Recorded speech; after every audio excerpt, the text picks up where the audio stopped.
The Ice Warriors is the partly missing third serial of the fifth season of the British science fiction television series Doctor Who, which was first broadcast in 60 weekly parts from 11th November to 16th November 1967. I Say Our Wrong is the woefully underrated Doctor Who YouTube channel hosted by Zoe Harvey. Hi, Zoe! Hello, thank you. I just like being factual. I just like coming up with facts.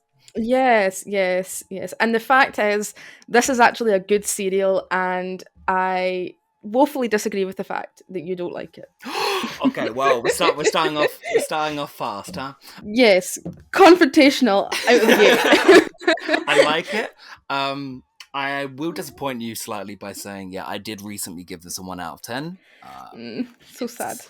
But it's a Brian Hale script. He is probably my favorite classic Who writer, let's be Mm, frank. hmm I have no doubt there's more meat under the surface that I couldn't get past on the first viewing. hmm Brian Hales does have a really good kind of record behind him, so I do like kind of going into any of his serials with a very, very critical mind because I find that it helps. He definitely is one that tries to push for classic Who having more interior meaning. Uh huh. Definitely. Like he's actually interested in in his side cast, which is a bit odd for the era. Yeah. A little bit of an outlier. If I have to give the serial one praise, it's the costumes. Mm-hmm. What's going on here? The collars, the weird hats. The Google Glass. Yes. It's giving Kingdom Hearts. It's giving Captain Scarlet. The obnoxiously 60s hairdos and every single serial this season is hilarious, especially because most of them are set in the future. It's the year 5000 and we're still wearing 60s miniskirts. At least the women get to wear mini skirts and don't have to wear this lycra one piece like CLENT is wearing. The Ice Warriors wear a little bit of a skirt, don't they? Certainly No, not. it's more of a carapace. But that's a point against Brian Hale's The Ice Warriors. The Ice Warriors do not serve cunt. Okay. Well, they kind of do. I don't know. I like them. Oh, They've got nice hats. we've both said this before. As someone who loves it and someone who does not like it, it's a Star Trek script. Yes, it's really, really political, like all the way through it, and from numerous different points of view. I've said it before, and I'll say it again. I think season 5 of Doctor Who is one of the most starkly political seasons ever to exist. It's tricky because I do care about the main conflict. It's a story about automation that's very, very obvious because they tell you every 10 seconds.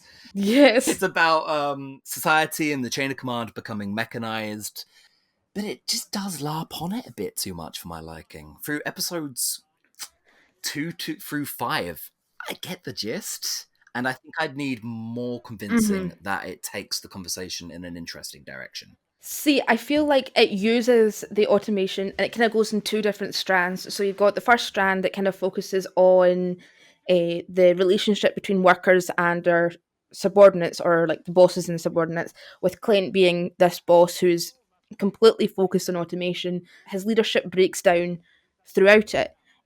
But there's also the other strand, which is automation isn't necessarily bad, which is I can't remember the name of his character, but it's the kind of man that lives out in the middle of the ice. It's the one that Davis stays with when he's out in the ice. Boyfriends. Yes, yes, yes, his boyfriend. Yes, that's it is. That's exactly who it is. And but he's extremely anti-science. He's very anti-technology, anti-thing, and it really drives home how both sides of the extremes are bad, and how you can have a nice little balance of both. And I think the Doctor, especially in this serial, shows that perfect balance between not being anti technology but not being pro technology. That kind of Yeah. in between. His standpoint is, I'll work with it if I have to, but let me cook. It's classic Who. Lots of these based under siege stories, lots of the 60s ones in general, are very focused on ideology rather than. I mean, there's monsters outside trying to get in, but if there's human on human conflict, it's not about them as people, it's about them as like what they represent in a system. They're more metaphors than actual characters themselves. I'm the bureaucracy avatar. Well, I'm the military stooge. And you can identify them from miles off, even when you're in like Tibet. Yeah.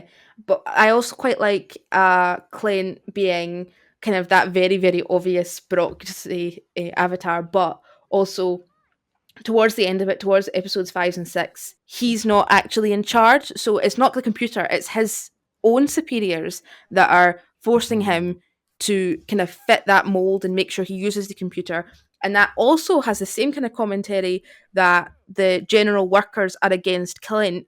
Clint doesn't have the same ability to stand up to his supervisors, so that causes him to have like a meltdown in the middle. So the middle chain of command just kind of goes. It's quite obvious to us that any conversation about automation will boil down to, well, this system was built this way for a reason. It will never be complete unbiased logic. You're never going to be following that in a human structure. It's basic to us, but it's actually quite a profound thing for a Doctor Who episode to take for kids. And this is obviously going to be like their first exposure to this theme because it's a new emerging theme. It was first kind of broadcast in the War Machines, which I spent ages talking about in one of my videos because I was just so obsessed with it. Did. And it's that kind of thinking about it. In 1967, we haven't been to the moon yet. We've had a man into space. We've had Gagarin into space. We've got a couple of missions to Venus, Venera. Bunch of little doggies. Couple apes. Don't forget the apes. But bear in mind, a computer in that thing was basically something in the size of a gym hall that was being fed paper. The paper was code. It had less power than probably a wireless earbud has. And we're already so paranoid. Yes, exactly. It's one of the serials or one of the thoughts that's aged so very well because as the computers have become more advanced and more advanced, we're now in a kind of situation where technology is turning into something quite scary. Oh, really? And it's not really the technology itself, it's who's using it. For example, CEOs and that kind of thing. Ice and warriors. Yes, governments and how that kind of stuff is kind of being weaponized against the normal person, the workers, Nah, Doctor Who told me that the people trying to fight the system are the problem. They called a lot of things that were coming our way. This scene is fantastic. If this is a story about like who is actually in charge, I'm in charge. The Doctor has just stumbled in this adorable scene. Yeah. So many Doctor actors since have mimicked this exact scene when it comes to Doctor Who. And he's just completely won over authority in the first 10 seconds. I've got no allegiance to it. These days, he's my favourite Doctor. I've got no problem with that one bit. He's so good. He made the show. It just all the decisions he's making. It just came naturally to him, and it's like, oh yeah. We're just gonna take this from here, Pat. Yeah. I think I'd done the Pat Troughton marathon too much. I think maybe that's why I was struggling to get on with Ice Warriors because it's loud and, as you say, purposely annoying. It's very, very repetitive. Clent ended up becoming just like a fixture of my hate. All my disdain ended up going towards him, like it's meant to. But it was sort of it was more revulsion to the episode than engaging with it.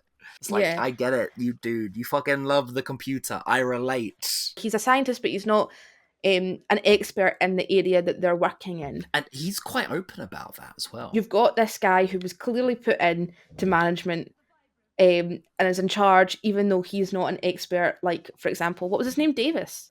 Davis is outside doing the time team.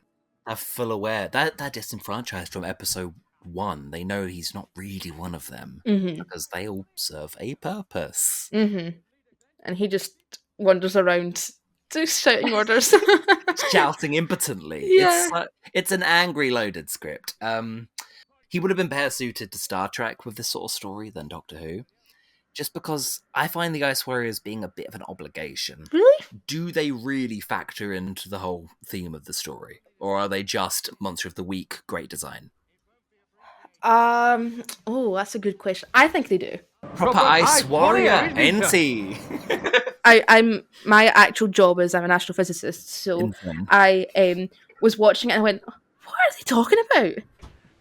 What do we know about their planet's atmospheric condition? Chiefly nitrogen, with virtually no oxygen or hydrogen. Mars having an 80% atmosphere of nitrogen. Are they going mad? Because that's almost identical to Earth's atmosphere. I think Earth's got an atmosphere of about 86% nitrogen.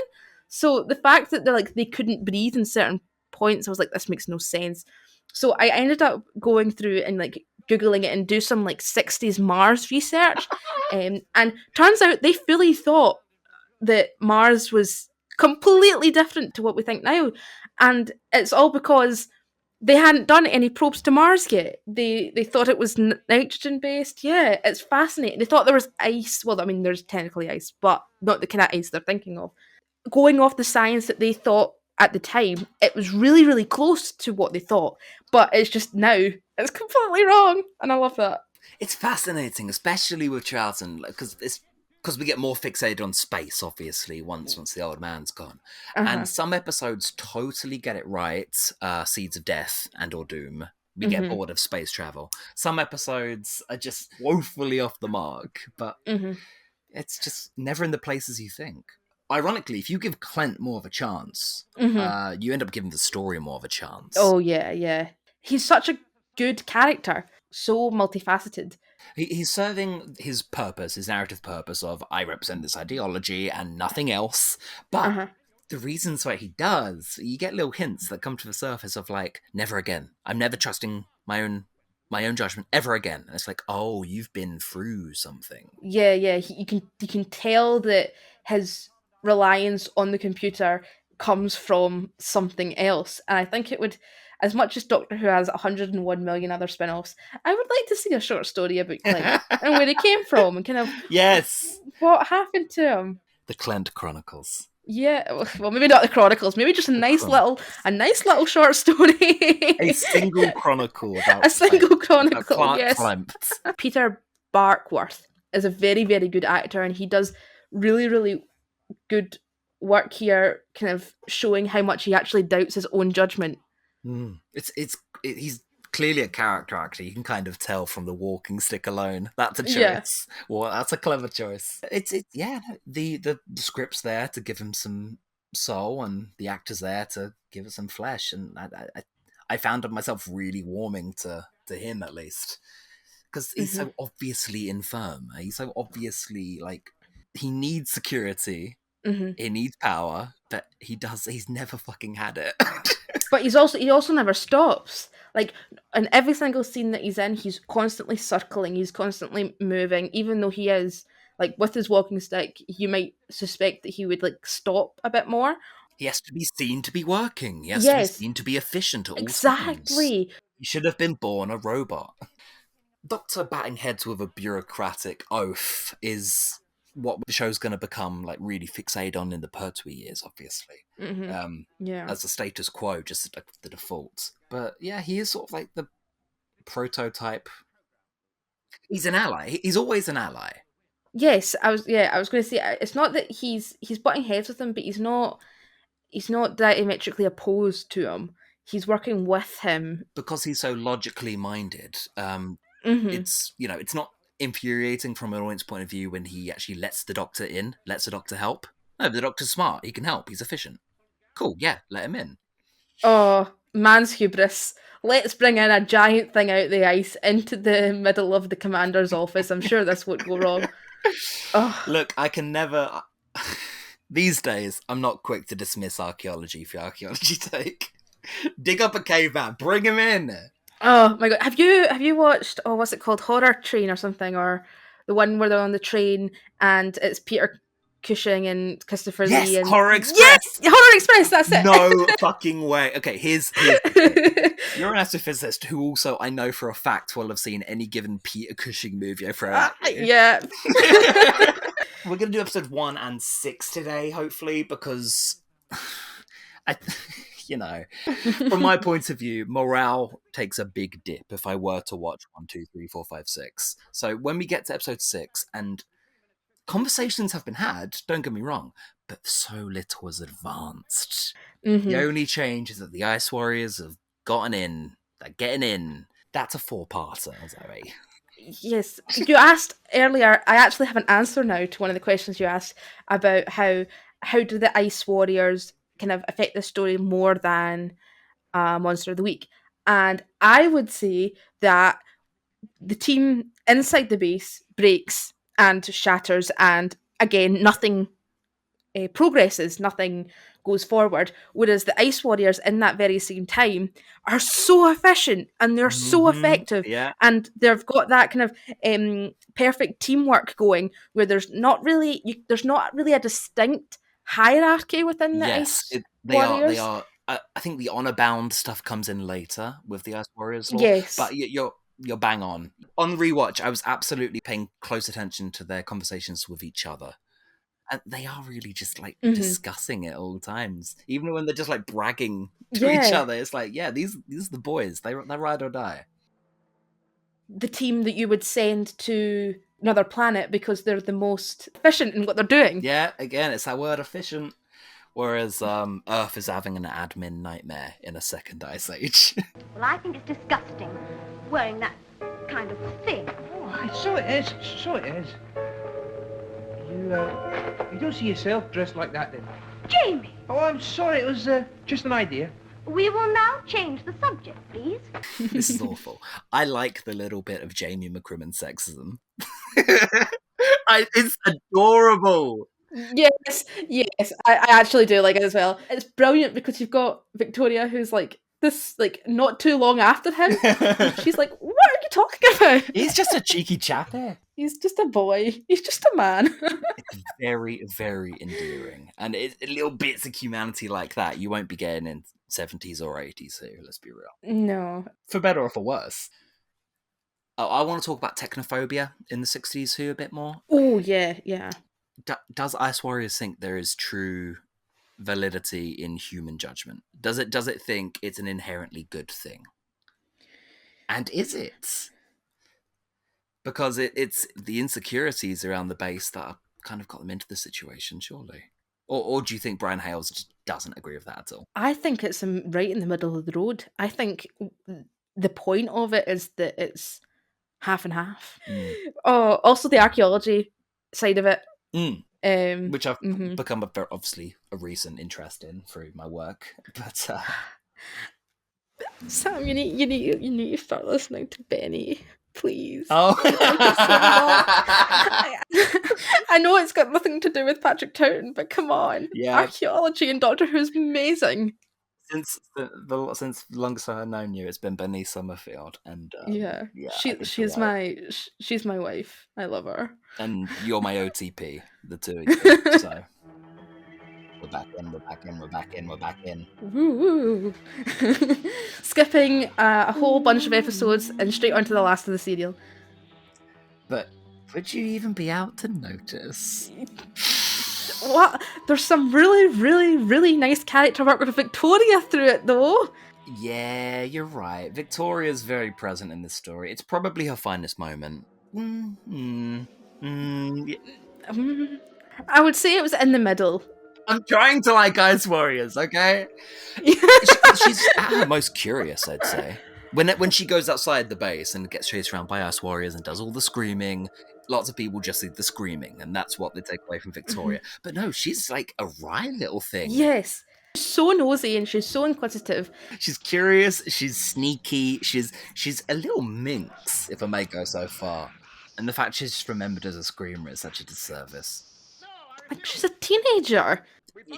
I think a lot of people are very incurious about the 60s companions. Yeah. Jamie's beloved, of course, but I've never seen like character analysis of Jamie. Yeah, because to be fair. Okay, fair enough. He loves the Doctor and he's a himbo. Let's just... He wants to get with the old funny man. Yeah, okay, now I got their dynamic. Yeah, that is literally it. They hold hands, they hug each other, they just have a good time in general. Oh, that was an entrance. 6 episodes, and that's how they get in. They just come through the door swinging. Alley-oop. Honestly, this has been the main drama, and then they just enter like that. Oh my god, look at that costuming. It's absolutely fantastic. There's a movie called Master of Disguise in which a guy wears a turtle suit and his whole character is, I'm Mr. Turtle, I'm a turtle. And that's the one joke of that scene. Oh, wow. It always reminded me of these guys. Have you ever seen a film that came out a few years ago called The Dig? No, but I heard that Carey Mulligan's getting all time-teamy. So that dig was the Sutton Hoo dig, and they essentially found this old English. I can't remember what it was. It was somewhere in England. Reptilian warrior. Wow. Yeah, they found this warrior. Whoa. in this boat. Oh, for real? Yes, they found an actual warrior. Yeah, an actual warrior.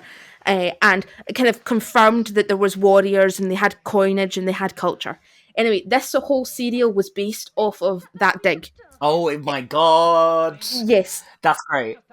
Even Ice Warriors, just as a title alone, they're so obviously indicative of Vikings. The initial concept that Brian Hales had was that the Ice Warriors were upright crocodile-type creatures with Viking-style helmets. The guy that discovers the Ice Warriors think it's a Dark Age battle helmet, which is the type of helmet that they modelled it off of. The chances of anything coming from Mars was 1,000,000 to 1, they said. Mm-hmm.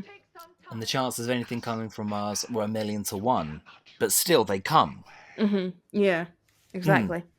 So another kind of theme throughout season 5 was climate change. So in The Enemy of the World, you've got a salamander purposefully creating disasters and climate change in order for him to gain power. You've got similar stories in Abominable Snowmen and that sort of thing, having controlling environments and native people. I think it was on purpose. When this was released, we did know that the planet was heating up. It was kind of not widely known, but it was known. This combines climate change with the fear of a nuclear winter. Yes. Oh, wow. Oh, it's so obvious when you say it like that. Mm-hmm. So it's taken two things that were very, very big in people's mind at the time, the impact of the Industrial Revolution and the Cold War, and kind of combining them as this disaster that's in the background. How prescient is it that they realise that the only main real obstacle to climate change will be getting organised? Mm-hmm, exactly. And that's exactly what the story's about. Is organisation and hierarchy and how that kind of causes fractions. This is only one group in the whole world, so there's loads and loads of these little stations all over the world, and if one of them doesn't work, then none of them will work. And that's also quite automated and organised, but more so out of paranoia and self-preservation. Yeah. Just like, hey, the Cold War. I always see CLENT as the guy at the button, ready to fire, but desperately wanting that responsibility taken off of him. Yeah. Hey Alexa, what do you recommend? Bomb Russia or no? No. It does seem dense. I think I'm coming at it from a plot angle and being dissatisfied with the actual physical. Yeah, I can see that. It's very... It's good stuff. There's just too much of it. There's just too many episodes. And it does feel like a kick in the teeth when you get 6 episodes for a story you haven't really enjoyed, and then they beat the Ice Warriors with heats. They turn the heating on. The Seeds of Death, spoilers for anyone, it's the water. They fix it with water. They throw water over it. Whatever. The rain causes... It's elemental Pokemon rules. Oh, how are we going to defeat the Ice Warriors? Oh, it's water and heat. It's a bit of an anticlimax. The fires of Pompeii. Quick, beat them with water. Yes.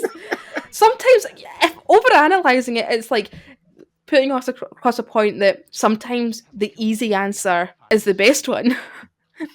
Whereas a lot of people like to overcomplicate things. Maybe. I'm not quite with you on that point. I think it was because I was just making it up on the fly. Here we go. Oh no, I literally cannot remember my point was. I started thinking about Jamie and the Doctor again, and I got distracted. Zoe. Oh no, in a good way. Like how immediately after the Doctor thinks Jamie's dead in this serial, he immediately goes, "Let's kill all the Ice Warriors," without a second thought. And I'm like, yeah, that's some good relationship stuff that I'm liking.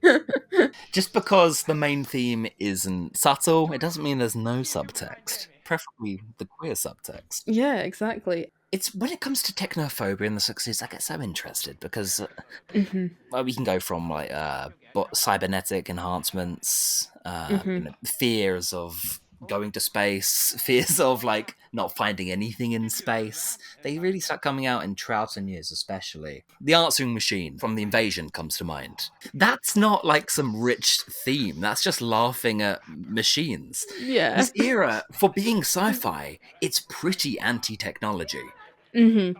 I would agree, but I think it's less anti-technology but pro-humanity.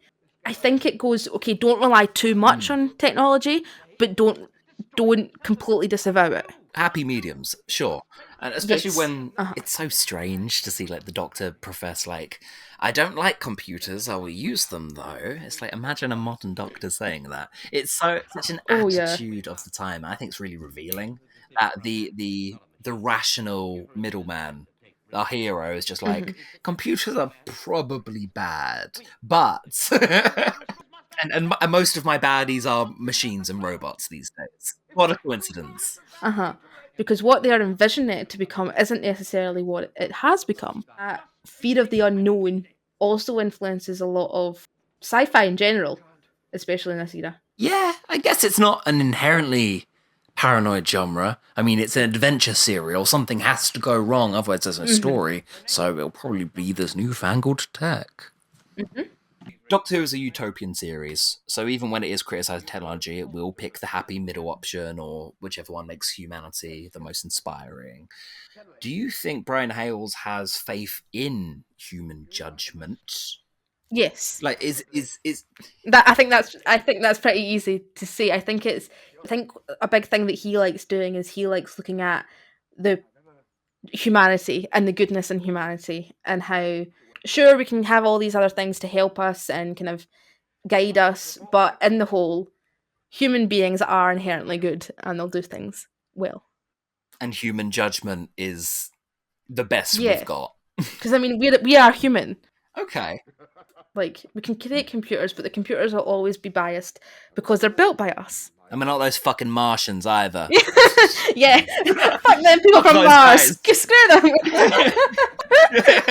Clent has like a nice little exit scene. He replaced an insecurity with a higher power, with authority from above. And I don't know, I like happy endings. I like it better than sad endings. The annoying computer that beeps every 5 seconds. It's dead. Fantastic sound design is long dead. It's like they killed God. Man creates God, man kills God.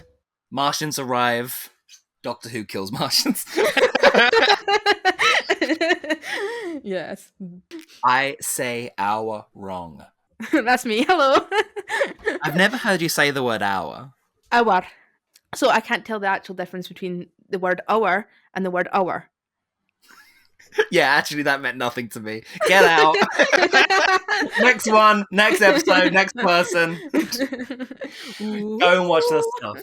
Go and watch that stuff. The first Doctor retrospective is bliss. Actual new observations about a series that's how old? 60 years this year. Jesus. Soon we're going to have to start taking them out back. Send Doctor Who to the retirement home. Yes, exactly. Getting a bus pass soon. It just can't look after itself anymore. It's just sad. It's just sad. It's just sad. Yeah. Yeah, it's quite sad. Oh well.